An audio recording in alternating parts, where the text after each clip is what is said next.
आनन्दस्य ज्ञानाञ्जनशलाकया चक्षुरुन्मीलितं येन तस्मै श्रीगुरवे नमः। गुरवे गौरचन्द्राय राधिकाय तदालये कृष्णाय कृष्णभक्ताय तद्भक्ताय नमो नमः।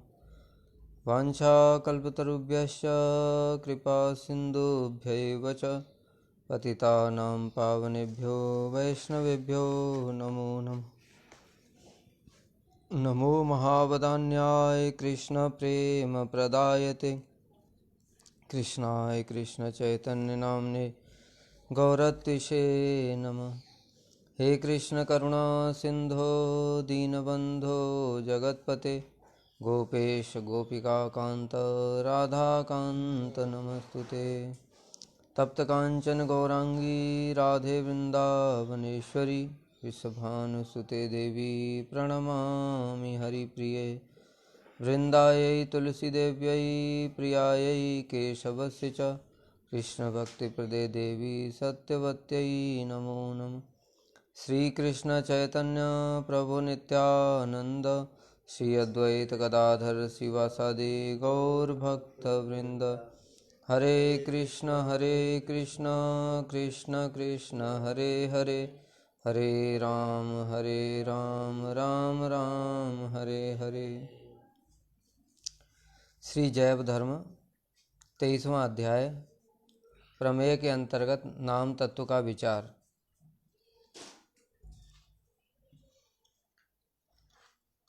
पिछली कथा में हम लोगों ने श्रवण किया था कि विजय कुमार और ब्रजनाथ जी दोनों बाबा जी महाराज के पास में पहुँचे। श्रीवास आंगन में संध्या आरती हो चुकी थी।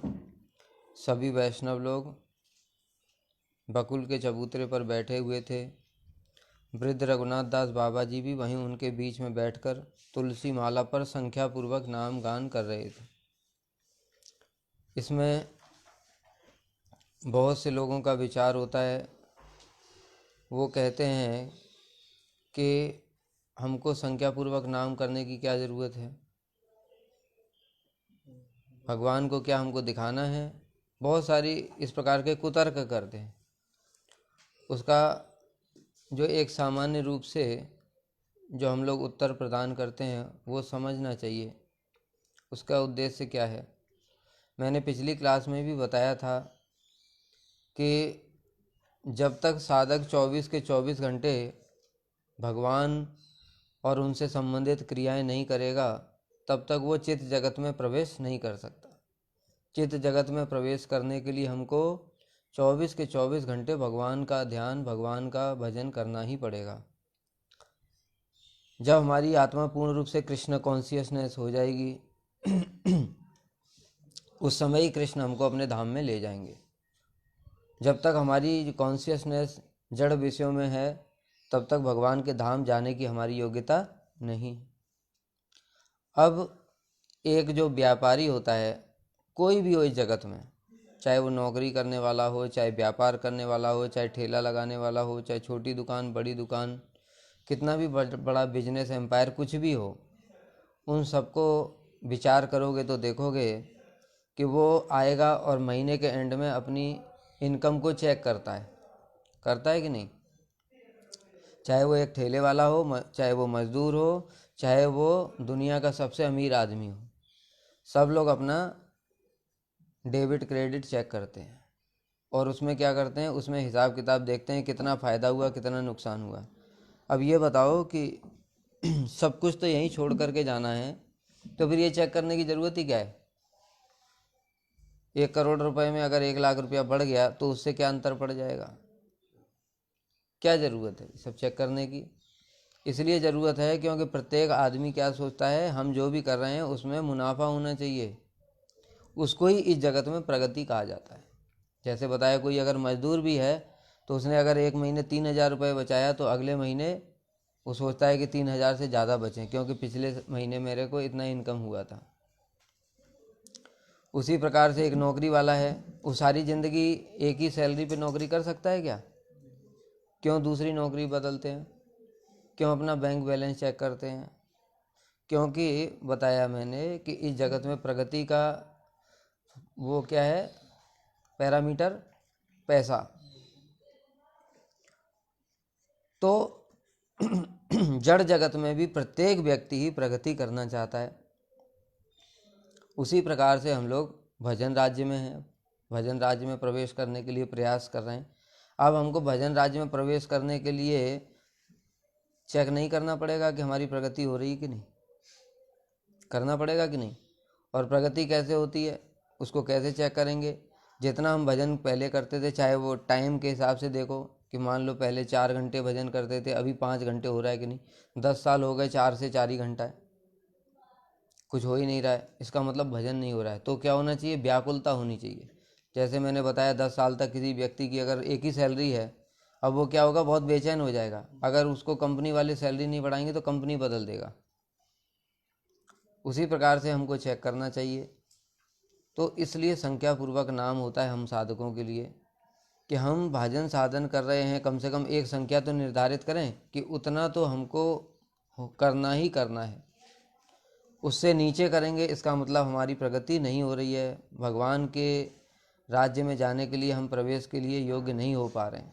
हमको आगे बढ़ना ही पड़ेगा। और कहाँ तक पहुँचना पड़ेगा, जहाँ तक हमारे श्री रघुनाथ दास गोस्वामी पहुँच गए थे। 22.5 घंटा भजन करते हैं, उसके अतिरिक्त जो 1.5 घंटा होता है उसमें भी खाना पीना सोना इत्यादि, और स्वप्न में भी राधा कृष्ण की सेवा करते हैं। इस प्रकार से करेंगे तभी हम परमार्थ राज्य में, चित जगत में प्रवेश कर पाएंगे। अगर ऐसा नहीं करेंगे तो हमारी कोई संभावना ही नहीं है, क्योंकि हमको कुछ पता ही नहीं हम कितना भजन कर रहे हैं। इसलिए भगवान तो भाव के भूखे हैं, ये सब बातें चलेंगी नहीं। मैं पहले ही बता चुका हूँ, भाव के भूखे तो हैं भगवान, लेकिन वो भाव के भूखे कब हैं, जब हम रघुनाथ दास गोस्वामी बन जाएंगे, उस अवस्था में पहुँच जाएंगे जहाँ से वो हमारा भाव ग्रहण कर पाएँ।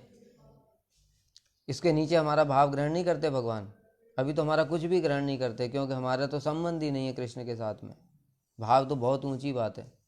रघुनाथ दास गोस्वामी ने भाव में मानसिक रूप में खीर बनाई, ठाकुर जी को भोग लगाया, ठाकुर जी ने वही भाव में ही चल रहा है सब कुछ, मानसिक सेवा चल रही, उसी में ठाकुर जी ने उनको अपना प्रसाद दे दिया, खीर प्रसाद, उन्होंने वही मानसिक रूप में खा भी लिया।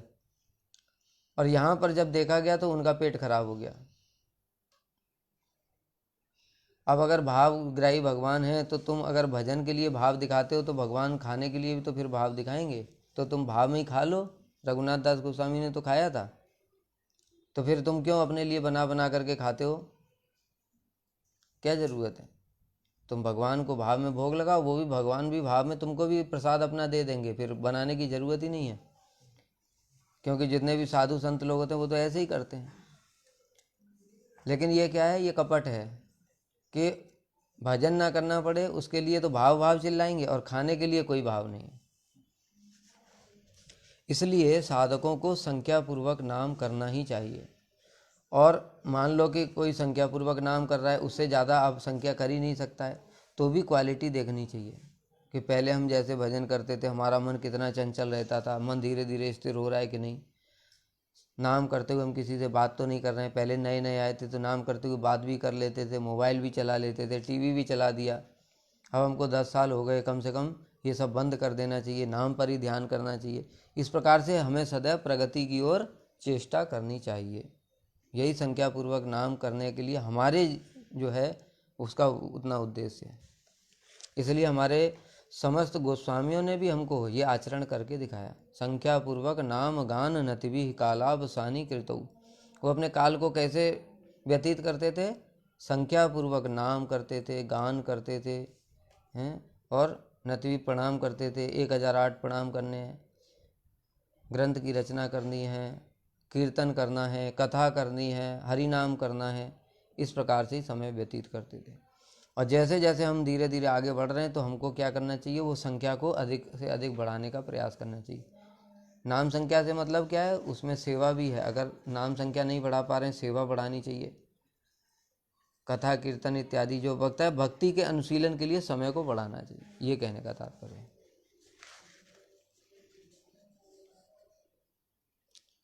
इसी समय ब्रजनाथ और विजय कुमार ने उनके चरणों में साष्टांग प्रणाम किया। उनके शिष्य आ गए दोनों। बाबा जी महोदय ने उनका आलिंगन करते हुए कहा, तुम लोगों का भजन सुख बढ़ रहा है। तो देखो यहाँ भी वही बात बताई। बाबा जी ने पहले ही प्रश्न कौन सा पूछा?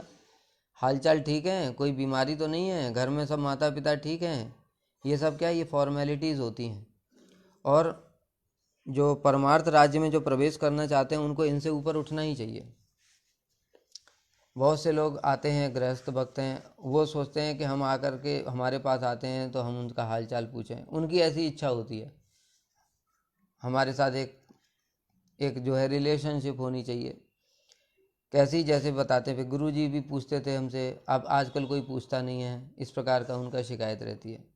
तो सदैव याद रखना चाहिए, ये हालचाल पूछने के लिए तो जगत में सभी लोग ही हैं। जगत में ऐसा कौन सा है जो फ़ोन करते ही पहले हालचाल ठीक है ये वो सब पूछते हैं, फॉर्मेलिटी।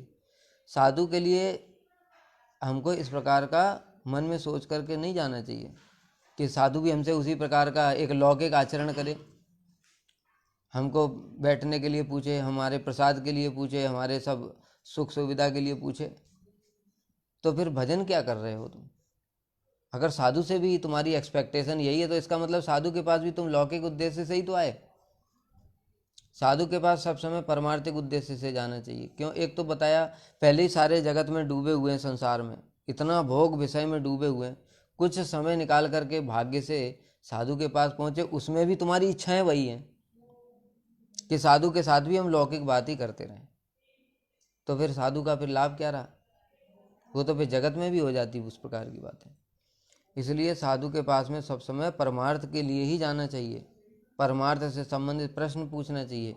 उनसे कभी इस प्रकार की आशा नहीं रखनी चाहिए। अगर पूछ लेते हैं तो अच्छा है, नहीं पूछते हैं तो भी क्या है, मन में ऐसे खराब नहीं करना चाहिए कि लो हमसे तो कुछ पूछते ही नहीं है। इन्होंने क्या पूछा? तुम्हारा भजन सुख बढ़ रहा है तो, अर्थात तुम्हारा भजन करने के पश्चात में जो सुख मिलता है वो हो रहा है कि नहीं हो रहा है। अगर भजन ठीक ठीक होगा तो भजन का आनंद भी अपने आप ही होगा। मैंने बताया था पिछली कथा में भी, जितना कृष्ण संतुष्ट होंगे उतनी मात्रा में अपने आप हमको आनंद प्राप्त होगा ही होगा। तो अगर हम भजन ठीक ठीक कर रहे हैं, अगर कृष्ण उससे संतुष्ट हैं, गुरु जी संतुष्ट हैं, वैष्णव लोग संतुष्ट हैं, निश्चित रूप से हमारा आनंद भी बढ़ेगा। तो यहाँ इसी भजन सुख की बात कर रहे हैं, अपने स्व सुख की बात नहीं कर रहे हैं जो कि भोग के लिए होता है। और इससे ये भी इंगित हो रहा है कि मतलब तुमको भजन बढ़ाने के लिए प्रयास करना चाहिए, बढ़ रहा है। जब भजन बढ़ेगा तभी तो भजन सुख बढ़ेगा। भजन घटता जा रहा है तो भजन सुख कैसे बढ़ेगा? संभव है? नहीं है। इसका मतलब बाबा जी ने इनडायरेक्टली बोल दिया कि तुम लोग भजन बढ़ाओ।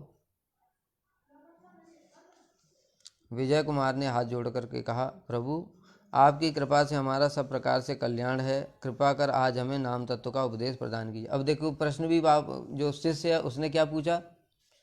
उसने भी इस प्रकार से नहीं, हाँ बाबा जी घर में ठीक है, मम्मी ये कर रही हैं, पिताजी ये कर रहे हैं, बच्चे ऐसे हैं, मामा नाना सबके हाल चाल बता दिए। कितना स्पेसिफिक है वो कि जिस कार्य के लिए आए हम नाम तत्व का उपदेश सुनने के लिए आए हैं। बाबा जी कोई साधारण व्यक्ति नहीं है, महाभागवत हैं, उनके पास जाकर के हम समय बर्बाद ना करें। इसलिए उन्होंने भी उस बात को क्या किया, बस एक सेंटेंस में थोड़ा सा उत्तर दे दिया, हाँ सब ठीक चल रहा है। क्योंकि बाबा जी ने पूछा है तो बताना तो पड़ेगा, ठीक चल रहा है, अब आप हमको नाम तत्व का उपदेश प्रदान, और अपना पारमार्थिक प्रश्न पूछना प्रारंभ कर दिया। ये शिष्य के लक्षण है। बाबा जी महाराज बड़े प्रसन्न हुए उनका प्रश्न सुन करके, क्योंकि हमने पिछली कथा में भी बताया था कि 64 भक्ति के अंगों में भी नवदा भक्ति प्रधान है। नवदा भक्ति में भी 5 प्रकार की भक्ति, 5 में भी 3 और 3 में भी नाम संकीर्तन।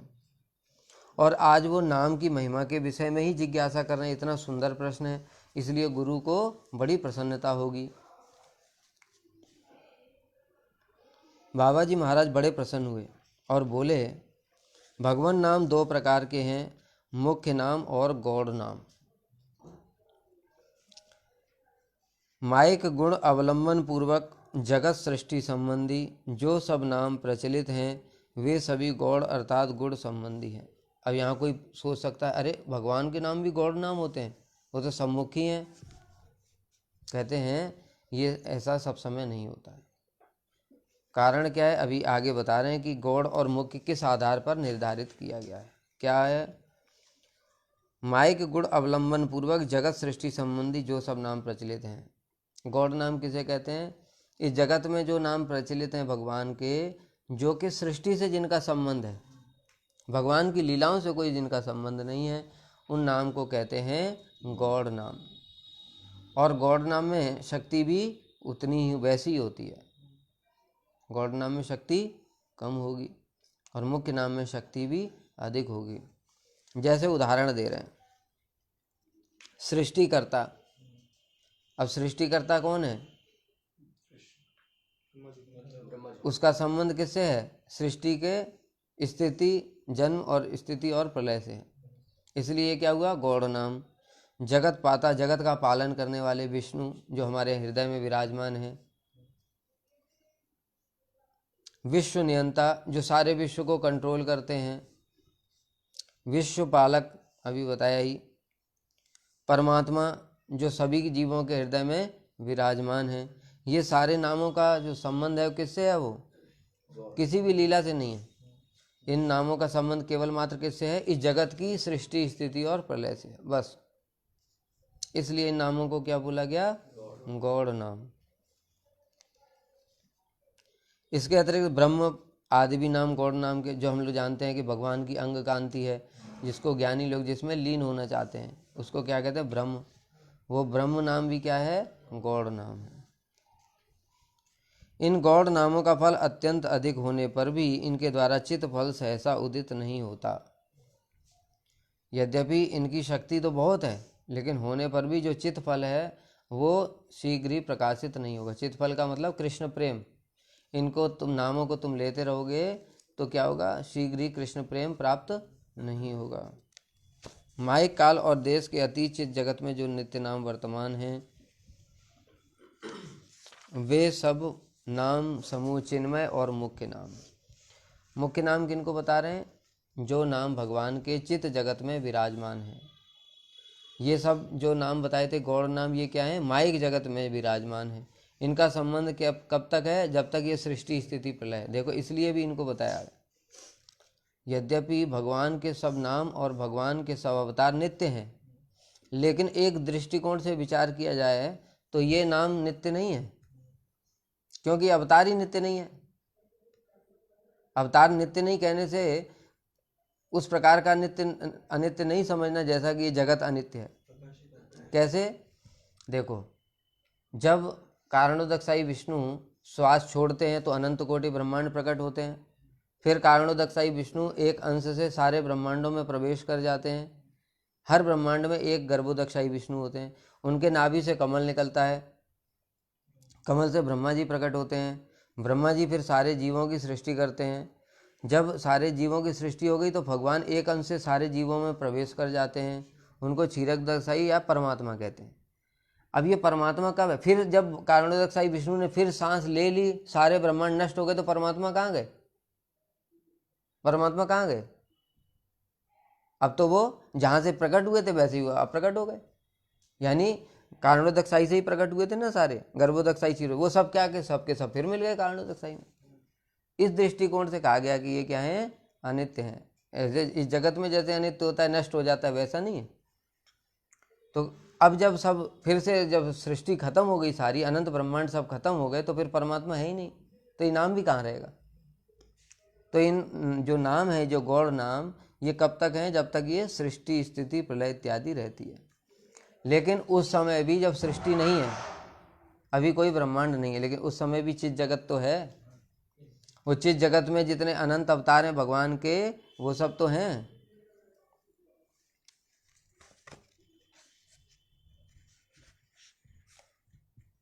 इसमें एक श्लोक बताया है, या यथा भूवि वर्तन्ते पूर्यो भगवत प्रिया तास तथा संत वैकुंठे कृष्ण लीलार्थम आदृता।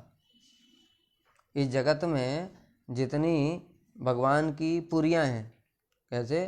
जगन्नाथपुरी, मथुरापुरी, अयोध्यापुरी, द्वारकापुरी, ये सब जो भगवान के धाम हैं जो यहाँ हैं, वो सब कहाँ हैं? तास तथा भूवि वर्तन्ते, वहाँ पर भी विराजमान है। कृष्ण लीलार्थम, और वहाँ पर सब समय लीलाएं चलती रहती हैं।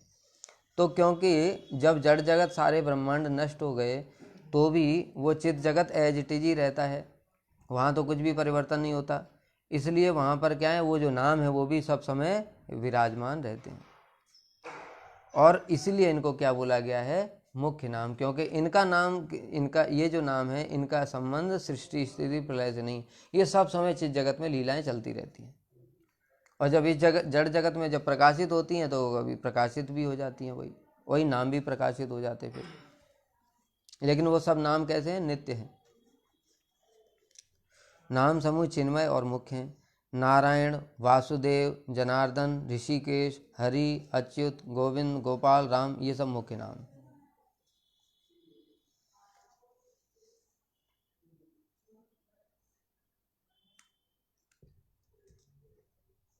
ये नाम भगवत धाम में भगवत स्वरूप के साथ एक होकर वर्तमान हैं।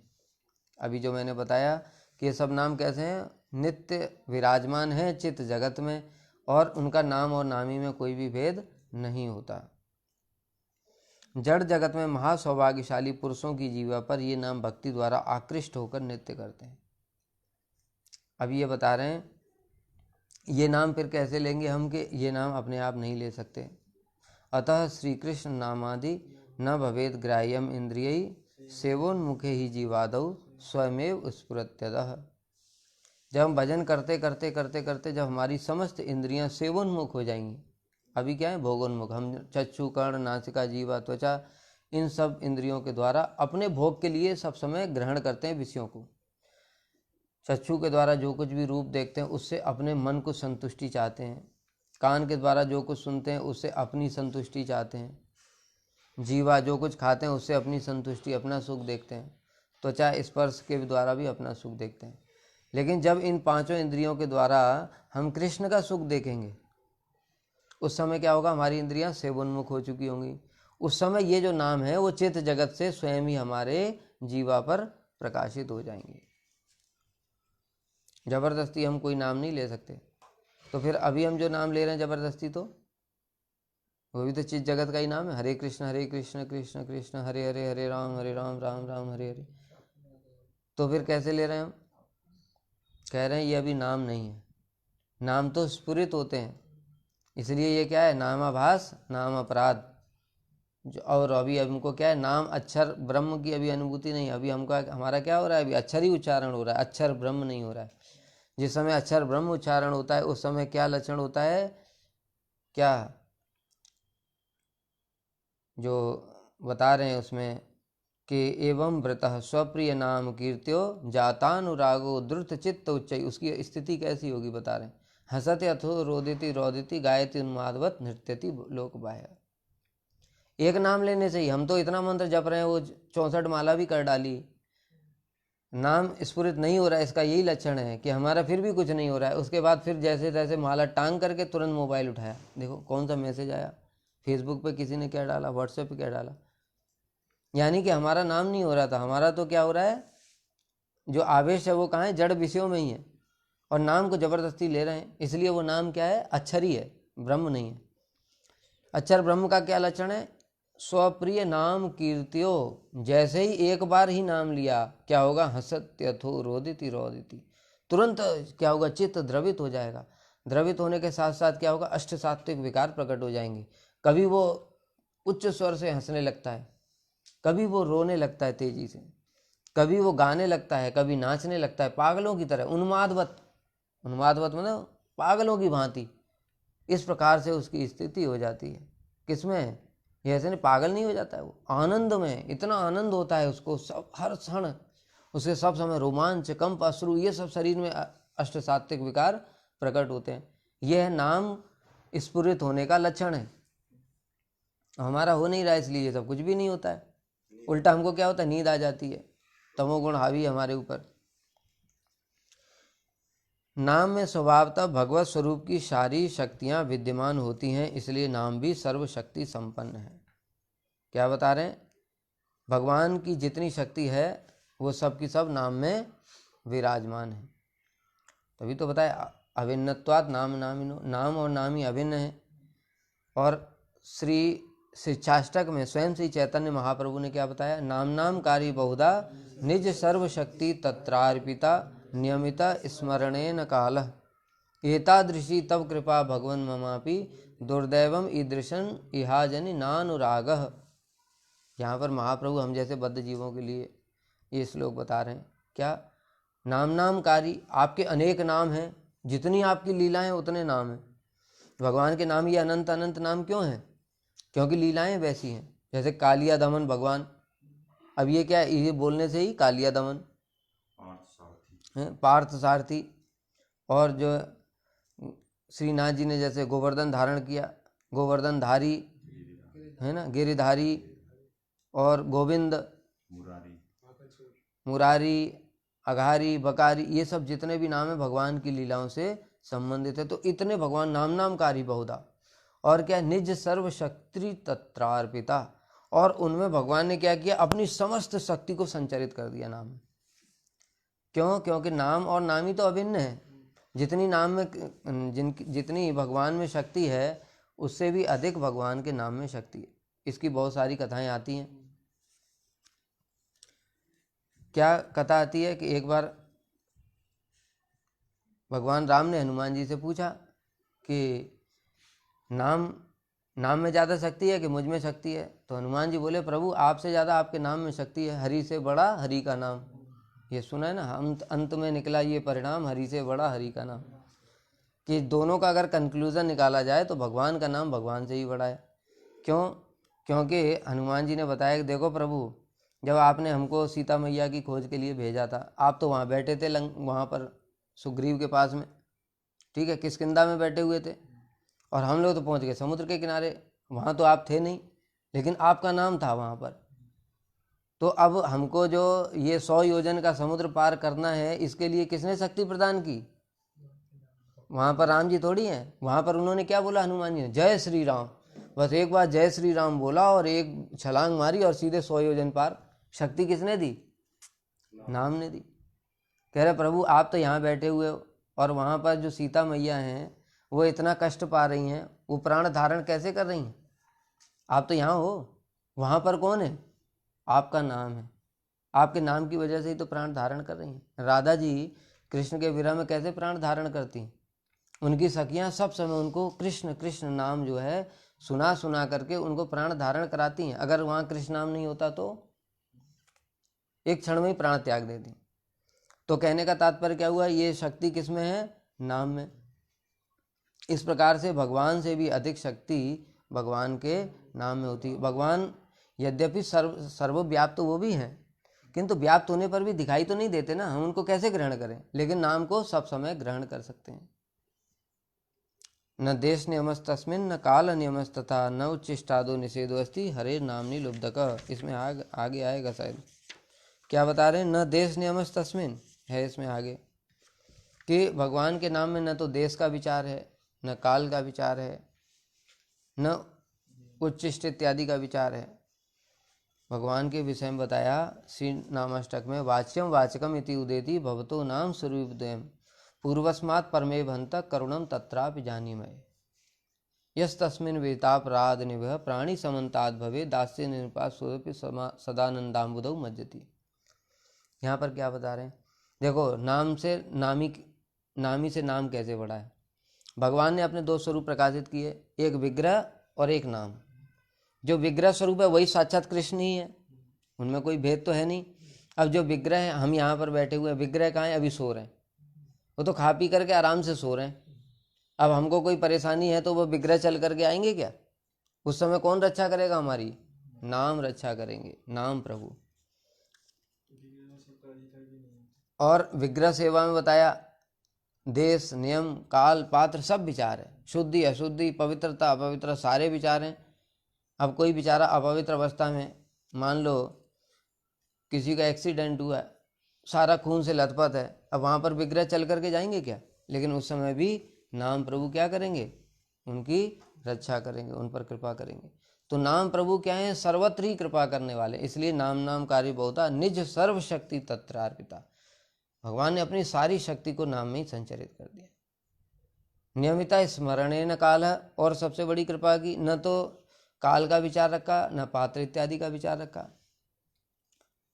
एतादृशी तव कृपा भगवन ममापि दुर्दैवम ईदृशम यहा जनि नानुराग। हे प्रभु, आपकी तो इतनी कृपा करी आपने, लेकिन मेरा दुर्दैव दुर्भाग्य कैसा है, इतना होने पर भी मतलब सारी छूट दे दी, देश घड़ी काल पात्र कोई विचार नहीं, शक्ति उससे भी ज़्यादा, इतना होने पर भी क्या है, दुर्दैवम ईदृशम यहा जनि नानुराग। ऐसे नाम में भी मेरा अनुराग उत्पन्न नहीं होता है। जगत के लोगों को देखो, उनको बोलो भाई कभी भी जाओ, तुम स्टेशन पे जाओ, कभी ट्रेन में बैठने के टाइम में सारे लोग देखो कैसी कैसी बातें चलती वहाँ पर, दुनिया की सारी बातें चलती हैं। ट्रेन में जाना, यहाँ से लेकर के जगन्नाथपुरी जाना है, 35 घंटे लगते हैं। वो 35 घंटे तक बक बक बक बक करते रहेंगे, राजनीतिक चर्चा, क्रिकेट की चर्चा, गेम्स की, और जो चर्चाएं नहीं करनी चाहिए वो भी सारी। किंतु उनको बोलो एक बार हरि नाम बोलो, नहीं बोल सकते। और देखो, वो जो राजनीति की चर्चा करने का कोई फल होता है क्या? इस जगत में ऐसा कोई भी चीज़ बता दो जिसका खाली नाम लेने का फल हो। तुम ऑफिस मत जाओ, अपने बॉस का नाम लेते रहो सुबह बैठ करके सारे दिन, सैलरी देगा तुमको? कोई सैलरी नहीं देगा। लेकिन भगवान के नाम की कैसी महिमा है कि देखो, इसमें हम क्या कर रहे हैं, बैठ करके केवल नाम ही कर रहे हैं, कोई सेवा भी नहीं कर रहे हो, तो भी केवल हरि नाम करते हो। हरिदास ठाकुर क्या करते थे, हरि नाम करते थे बस। और सैलरी इतनी ज़्यादा कि पूछो ही मत, क्या इससे बढ़ करके सैलरी क्या होगी। स्वयं श्री चैतन्य महाप्रभु उनको अपना जब शरीर छोड़ना चाहते हैं, एक तो पहले से ही कितनी कृपा है, जो स्वयं महाप्रभु जो कौन है, कृष्ण है, वो कृष्ण स्वयं ही प्रतिदिन उनको स्वयं जाकर के दर्शन दे करके आते हैं। नाम की सैलरी देखो उनकी, स्वयं कृष्ण चल करके जाते हैं, उनको दर्शन दे करके आते हैं। क्योंकि हरिदास ठाकुर नहीं जाते थे दर्शन करने के लिए, महाप्रभु स्वयं उनको दर्शन देने जाते। फिर उसके बाद प्रतिदिन अपना जो उच्चिष्ट प्रसाद है गोविंद के हाथों, वो हरिदास ठाकुर के लिए प्रतिदिन भेजते हैं। देखो सैलरी। और फिर जब हरिदास ठाकुर की इच्छा हुई कि मैं अब शरीर छोड़ना चाहता हूँ, तो स्वयं श्री चैतन्य महाप्रभु उनको ऐसे गोद में लेकर के बैठे हुए हैं, और उनके सामने देखते देखते देखते शरीर छोड़ दिया। और स्वयं महाप्रभु उनको अपनी गोद में लेकर के कीर्तन करते हुए भक्तों के साथ में समाधि दे रहे हैं, और उनके उत्सव मना रहे हैं। और उनके उत्सव में ये भी आशीर्वाद दे दिया कि जिस किसी ने हरिदास ठाकुर के उत्सव में कुछ भी सेवा भी नहीं किया, कोई सेवा नहीं किया, केवल प्रसाद पाया, उसको भी कृष्ण प्रेम प्राप्त हो जाएगा। इससे बढ़कर के सैलरी बताओ कुछ होती क्या? और इस जगत में दिखा दो तो कैसा जगत के लोगों का दुर्भाग्य देखो कि सारी दुनिया की इतनी कचरे वाली बातें हैं जिनसे नरक में ही जाना पड़ेगा। पर निंदा पर चर्चा का फल क्या है? नरक है, पता है, शास्त्र में लिखा हुआ है। उसके फलस्वरूप उसका फल है नरक में जाना, वो चले जाएंगे। किंतु जिस नाम से स्वयं भगवान इतनी बड़ी सैलरी दे रहे हैं, अपने वैकुंठ में ले जाएंगे, वो नहीं ले सकते। इसलिए बोला दुर्दैवम, हमारा दुर्भाग्य, दुर्भाग्य की भी चरम सीमा है कि ऐसे नाम में हमारी रति मति नहीं है। कोई बोले साधु तो उल्टा उसके ही ऊपर ही चढ़ जाएंगे, उसको ही उल्टा पुल्टा बोलना। क्या होगा इनाम को, माला घुमाने से क्या हो जाएगा? फालतू का, माता पिता की सेवा छोड़ करके ये ऐसे ऐसे करते रहते हैं। इस प्रकार से उनको ही गाली देना शुरू करेंगे। एक तो पहले से ही दुर्दैव है, दुर्भाग्य इतना ज़्यादा है, ऊपर से क्या और साधु को कुछ बोल दिया तो और जो नाम प्रभु हैं वो इतने रुष्ट हो जाते हैं कि इनका हृदय अब कभी नाम ले ही नहीं सकता, इतना पत्थर हो जाता है हृदय। तदस्म सारम हृदय बतेदम यद गृहमाणई हरिनाम देय। क्या है, हृदय पत्थर हो चुका है, इसलिए मुख से नाम नहीं निकलता। हमारे परम गुरुदेव श्रील भक्ति प्रज्ञान केशव गोस्वामी महाराज एक समय गए थे बंगाल प्रचार के लिए, बंगाल आसाम में। वहाँ पर एक व्यक्ति मरणासन्न था, मरने वाला था, बड़ा पाप किया, प्राण निकलते नहीं, तड़पता रहता है। उसके घर वालों ने देखा साधु लोग आ गए जा कर के परम गुरुदेव को बुला लाए कि महाराज हमारे घर में चल करके थोड़ा नाम कीर्तन करो, हमारा ये ऐसे ऐसे इसका शरीर छूट नहीं रहा, इस पर कृपा करो थोड़ी। परम गुरुदेव गए, उसको बोला हरि बोलो, हरि बोलो, पड़ा हुआ है, सड़ रहा है, तड़प रहा है। परम गुरुदेव कह रहे हैं हरि बोलो, हरि बोलो। तो बोलता है मुख से निकल नहीं रहा है, ये तो बोल रहा है मुख से निकल नहीं रहा है, पर हरि नहीं बोल सकता, हरि नहीं बोल पा रहा है, क्योंकि तदस्म सारम, हृदय पत्थर हो गया है। ये कोई बनावटी कहानी नहीं है, ऐसी सच्ची घटना है ये। तो परम गुरुदेव ने सोचा फिर कि इसका नाम मुख से बोलेगा नहीं तो इसका उद्धार कैसे होगा। इसलिए उन्होंने कहा कि ठीक है, उनके घर में बुलाया कौन कौन रहता है। परम गुरुदेव ने ट्रिक लगाई, तो उसके 4 संतानें थीं, उसमें से पूछा इनका नाम क्या क्या है, कि इसके जैसे अजामिल का हुआ था ऐसे इसका नाम आभासी हो जाए। तो 3 संतानों का उसने नाम लिया, जिसका नाम भगवान के नाम पर था उसका नाम मुख से निकलता नहीं। इतने महापापी हो गए कलयुग में जीव कि मुख से हरि नाम ही नहीं निकलता है, क्योंकि अपराध का कारण है। अपराध कर करके साधुओं के चरणों में, नाम प्रभु के चरणों में अपराध कर करके, फिर अपराध करने से फिर क्या होगा, कोई भी बोलने पर भी नाम नहीं निकलेगा। मुंह, बहुत से लोग मरने से पहले बोलती बंद हो जाती है, मुंह से अब करते रहेंगे, अब ऐसे ही सड़ते सड़ते ही मरेंगे और यमदूत उनको खींच खींच करके मारेंगे। तो कहने का महाप्रभु क्या कह रहे हैं यहाँ पर कि दुर्दैवम ईदृशम इहाजनी नानुराग, ऐसे नाम में तो अनुराग नहीं है। और देखो माता पिता भाई बहन कितनी आसक्ति है, जो सब समय कष्ट प्रदान करने वाले, सब समय कष्ट प्रदान करने वाले। जगत में देखो, हम तो सब जगह देख करके आए, न माता पिता सुखी है, न बच्चे सुखी है, न पति सुखी है, न पत्नी सुखी, सुख तो है ही नहीं जगत में। फिर जो सुख नहीं दे पा रहे हैं उनके फिर भी उतनी आसक्ति है कि उनके लिए दिन रात पाप करेंगे। लेकिन जो नाम प्रभु हैं, जो सुख सब प्रकार से सुख प्रदान करने वाले, उनमें कोई आसक्ति नहीं। जो बड़े भाग्यशाली हैं उनका कैसे कैसे करके चले, भले ही इधर उधर मन है तो भी क्या नाम कर लेते हैं। इसलिए क्या कह रहे हैं, भगवान की सारी शक्तियां विद्यमान होती हैं, इसलिए नाम भी सर्वशक्ति संपन्न है। और शक्ति संपन्न क्या है, भगवान का नाम भगवान से भी ज़्यादा शक्तिशाली है। एक और कथा थी ना, एक बार क्या हुआ कि जब सब वानर लोग भगवान का नाम लिख लिख करके पत्थर तैरा रहे थे, तो भगवान ने देखा अच्छा मेरे नाम में इतनी शक्ति है। ये तो भगवान को सब पता ही है, लेकिन क्या है, जगत के लोगों को शिक्षा देने के लिए इस प्रकार की लीलाएं करते। तो भगवान भी एक कोने में गए, उन्होंने एक पत्थर उठाया और समुद्र में फेंका, डूब गया। तो देखने लगे इधर उधर, किसी ने देखा तो नहीं तो इनकी श्रद्धा खत्म हो जाएगी हमारे जैसे बद्ध जीवों की। हनुमान जी पीछे से देख रहे थे, कहते हंसने लगे हनुमान जी। तो राम जी ने पूछा, हनुमान ये क्या हुआ, मेरे नाम से तो पत्थर तैर रहे हैं और मैंने खुद पत्थर को फेंक दिया तो वो तो डूब गया। तो हनुमान जी ने कहा, प्रभु आपसे बढ़कर के शक्ति आपके नाम में, ये तो सिद्ध हो ही गया। और दूसरी बात यह है कि इसमें एक बड़ा सिद्धांत है। क्या सिद्धांत है कि देखो, नाम का जिन्होंने आश्रय लिया वो क्या होगा, भवसागर पे पार हो जाएगा, जो नाम का आश्रय लेंगे। किंतु जिनको आपने ही त्याग दिया, फेंक दिया ना भगवान, जिनको आपने स्वयं त्याग दिया, अब उनको कौन उद्धार करेगा, वो तो डूबेगा ही डूबेगा। अर्थात भगवान का आश्रय लिए बिना जगत में किसी प्रकार से भी निस्तार है ही नहीं। वे मायिक जगत में अवतीर्ण होकर माया को ध्वंस करने में प्रवृत्त होते हैं। बताया, विलज्जमानया यश स्थातुम इच्छापते अमुया। भागवत में क्या बता रहे हैं, विलज्जमानया यश स्थातुम इच्छापते अमुया। जो माया है, जब व्यास जी ने समाधि लगाई तो उन्होंने देखा, भगवान को दर्शन किया, भगवान दर्शन खड़े, सुंदर उनका विग्रह है, और माया को भी दर्शन किया। माया कैसी खड़ी, उनकी तरफ पीछे की तरफ खड़ी हुई है, विलज्जमानया, लज्जित होकर के खड़ी, अर्थात जहाँ पर भगवान है वहाँ पर माया नहीं रह सकती। इसलिए जो भगवान के जो नाम है वो क्या है, माया की शक्ति को संपूर्ण रूप से नाश कर देते हैं, क्योंकि नाम और नाम ही तो अभिन्न है। जितना कृष्ण में शक्ति है उससे ज़्यादा उनके नाम में शक्ति है। जब कृष्ण माया का प्रभाव को निरस्त कर देते हैं तो फिर उनका नाम भी माया के प्रभाव को निरस्त कर देते हैं। इस मायिक संसार में हरिनाम के अतिरिक्त जीवों का दूसरा कोई बंधु नहीं है। अभी मैंने बताया ना, कृष्ण हमारे बंधु नहीं है, वो तो चित्त जगत में लीला कर रहे हैं, अपने सखाओं के साथ आनंद में है, अपनी माता पिता के साथ आनंद में है, अपने गोपियों के साथ में आनंद में है, सब समय आनंद में डूबे रहते हैं वो। उनको हमारी सुध बुध नहीं है, बिल्कुल भी कोई लेना देना नहीं।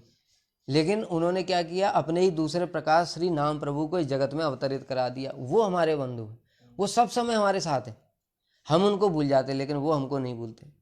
जिस समय बताए 24 में 24 घंटा तुम किसी समय भी नाम ले सकते हो, किसी समय भी नाम के माध्यम से ही कृष्ण को स्मरण कर सकते हो, और नाम के माध्यम से ही कृष्ण आएंगे। तुम कृष्ण कृष्ण ऐसे पुकारोगे तभी तो कृष्ण आएंगे, और वैसे कृष्ण आने वाले नहीं है। तो कृष्ण को भी साक्षात रूप में दर्शन कराने का माध्यम भी क्या है, नाम ही। हरि नाम तुआ अनेक स्वरूप। ये जो हरि नाम है ये इसको साधारण नहीं समझने, इसके अनेक स्वरूप है। क्या स्वरूप है? जैसे देखो, एक बीज होता है, हरि नाम क्या है? एक बीज है। बीज में क्या होता है? तुमने बीज बोया, आम का बीज बोया, उस बीज में से कुछ दिनों में क्या होगा? थोड़ा सा बढ़ेगा, उसमें 2 पत्ते निकल आएंगे, फिर और बढ़ेगा, बहुत सारी डाल, शाखा प्रशाखा, पत्ते, फूल, पुष्प सब आ जाएंगे, फिर कुछ दिनों में आम लगेंगे, आम पक जाएंगे। तो यानी कि वो जो बीज था उसी से क्या हो गया? इतना विस्तार होकर गया। यानी उस बीज में क्या है? सब कुछ है। उसी प्रकार से हरि नाम तुआ अनेक स्वरूपा, इसी नाम में ही सब कुछ है। क्या है? इस नाम में ही कृष्ण का स्वरूप है। कृष्ण जो तुमने आज तक पढ़ा है, वराह पीडम नटवर वपु कर्णियो कर्णिकारम, उसको तुम देख नहीं सकते, वो कहाँ है? इस नाम में ही है। अर्थात नाम करते करते ही वो स्वरूप अपने आप प्रकाशित हो जाएगा। इस नाम में ही भगवान का धाम है। तुमने आज तक भगवान के धाम के दर्शन नहीं किए, यही नाम लेते लेते लेते लेते क्या होगा? यही दिखाई देगा तुम्हें, चिंतामणि प्रकर्ष, यही वृंदावन दिखाई देगा। ये सब भवन तो चिंतामणियों से बने हुए हैं, ये वृक्ष तो कल्प वृक्ष हैं, ये यमुना जी का जल साक्षात अमृत ब्रह्म द्रवत्व है। ये इस प्रकार से इसी नाम से ही दिखाई देगा। तो देखो अनेक स्वरूप है कि नहीं। फिर इसी नाम से तुमको परिकरों के दर्शन होंगे। अरे कृष्ण गोचारण के लिए जा रहे हैं, अपनी गायों के साथ ऐसे गायों को हाँक रहे हैं, सखाओं के साथ खेल रहे हैं, गोपियों के साथ रासलीला इत्यादि कर रहे हैं। ये सब कहाँ से दिखाई दिया? नाम से। तो हरि नाम तुआ अनेक स्वरूप, इसी नाम से तुमको अपना स्वरूप दिखाई देगा। अपना स्वरूप मतलब मेरा जीवात्मा का स्वरूप क्या है? सख्य, वात्सल्य, मधुर। क्या भाव है मेरा? दास्य। क्या भाव है? मेरा नाम क्या है? मेरी उम्र कितनी है? मेरे कपड़े कैसे हैं? मेरी सेवा क्या है? मेरा कृष्ण के साथ संबंध क्या है? ये सब जितनी चीजें हमने बताई वो सब कहाँ पर हैं? वो सब नाम के अंदर है। हरि नाम तुआ अनेक स्वरूप। एक ही लाइन बोली, लेकिन एक लाइन का कितना गूढ़ विस्तार है, यानी सब कुछ इसी में। इसलिए ये नाम ही सब कुछ है। इसलिए बता रहे हैं, इस माइक संसार में हरि नाम के अतिरिक्त जीवों का दूसरा कोई बंधु नहीं है। बृहन नारदी पुराण में हरि नाम को ही एकमात्र गति बताया गया। हरे नाम हरे नाम नहीं, ये दूसरा श्लोक है। हरे नामेव नामेव नामेव मम जीवनम कलौ नास्तेव नास्तेव नास्तेव गतिर अन्यथा। बृहन नारदी पुराण में कह रहे हैं, क्या है कि हरि नाम ही मेरा जीवन है। हरे नामेव नामेव नामेव मम जीवनम। यहाँ पर देखो, शास्त्र में एक नियम होता है, कोई एक बात को 2 बार कहने से वो दोष होता है, एक बात को 2 बार। किंतु जब किसी चीज को बहुत जोर दिया जाता है तब उसका 1 से अधिक बार उच्चारण होता है। इसलिए यहाँ पर नामेव नामेव नामेव 3 बार बोला। मम जीवनम अर्थात केवल केवल केवल नाम ही मेरा जीवन है। कलौ नास्तेव नास्तेव नास्तेव अर्थात अन्य कहीं गति नहीं है, नहीं है, नहीं है। इसको समझ लो। 3 बार बोलने से क्या माना जाता है? मतलब इसके अतिरिक्त और कोई उपाय ही नहीं। नाम की अनंत शक्तियां हैं। पातकों का ध्वंस करने में हरि नाम की बड़ी अद्भुत शक्ति है। हरि नाम क्षण भर में समस्त प्रकार के पातकों को जला डालते हैं। अवशेनापि यन नामनी कीर्तिते सर्व पातकई पुमान विमुच्यते सद्य सिंह त्रस्तई मृगई रिव। कैसे बता रहे हैं देखो,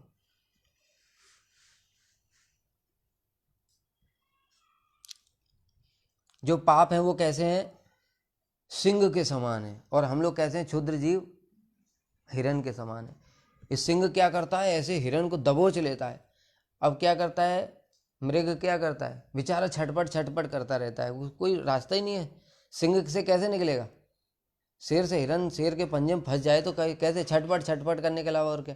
उसी प्रकार से हम लोग क्या हैं? सब के सब जीव जितने हैं वो पापों, कली रूपी जो प्रभाव, कलयुग का जो प्रभाव है उस पापों में सब डूबे हुए हैं। क्योंकि धर्म का पालन ही नहीं करते, सत्य बोलते नहीं है, सब पाप ही पाप करते हैं। वर्णाश्रम धर्म का ही पालन नहीं करते। सब समय हमको क्या लग रहा है? पाप लग रहे हैं, सब समय पाप लग रहे हैं। इसलिए पाप को सिंह के समान बताया। और हमारी स्थिति कैसे? हिरण के समान छटपटा रहे हैं। तो क्या करें? कह रहे हैं कि अवशेनापि, अवशेन, अवशेन मतलब वश में नहीं है, अर्थात अनजाने में भी, बिना इच्छा के भी। जैसे अजामिल का उदाहरण दिया, उस प्रकार से यन नामनी कीर्तिते सर्वपातक, अगर किसी ने गलती से नाम ले लिया भगवान का तो क्या होगा, उसका सर्वपातकई, समस्त पातक जितने भी पाप हैं वो सब पुमान विमुचिते सद्य, तुरंत, देर नहीं लगेगी, तुरंत वो विमुच्यते, विशेष रूप से मुच्यते, विशेष रूप से मुक्त हो जाता है। विशेष रूप से मुक्त होने का तात्पर्य यहाँ पर क्या है? विशेष रूप से मुक्त होने का तात्पर्य क्या है? एक तो मुक्त हो जाता है, ये बोल देते तो क्या प्रॉब्लम थी, या तो विमुच्यते अर्थात विशेष रूप से मुक्त हो जाता है। कहने का तात्पर्य है कि देखो भाई, पाप से भी एक तरीके से मुक्त होता है व्यक्ति। कैसे? मान लो मुझसे कोई पाप हो गया, मैंने क्या किया, प्रायश्चित कर लिया, गंगा जी में स्नान कराया, ठीक है, ये मुक्त हो गया मैं पाप से। किंतु मेरी जो पाप करने की प्रवृत्ति है वो वैसी की वैसी रही। मान लो मैंने कोई गौहत्या कर दी, उसके लिए प्रायश्चित बताए शास्त्र में, वो पाप कर लिया और उसके बाद प्रायश्चित भी कर लिया, पाप से मुक्त हो गया, लेकिन प्रवृत्ति वैसी की वैसी रही। इसलिए शास्त्र में श्लोक बताया, सुरा कुंभम इवाम भसा। क्या श्लोक है पूरा?